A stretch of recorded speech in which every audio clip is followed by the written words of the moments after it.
Right now I'm gonna just crack this cylinder, pop off the top head, just so I can see what's inside.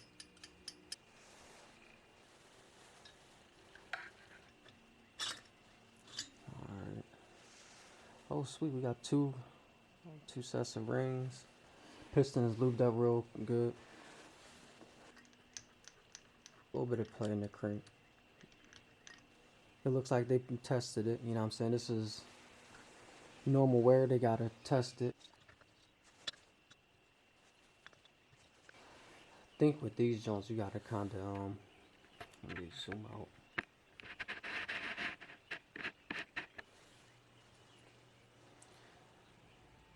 Trying to make sure I don't get no metal shavings on my fingers.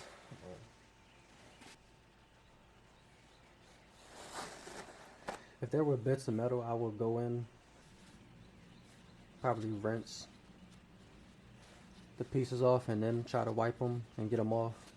I think with these posts you gotta like push them all outward, and that'll help you get them down. Left it alone, but I had to see what I was working with, man.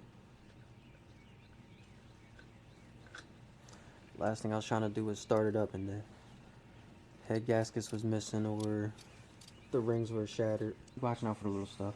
Alright, so right now we're about to throw this onto the frame. So go ahead and scoop this joint up. Finally end up getting in the hardware. A whole lot of new stuff in there.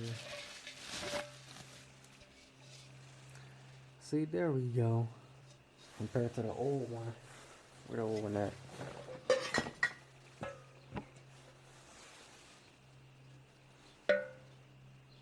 We got a new top end. That's crazy. Oh my god, look at that machining. That is terrible.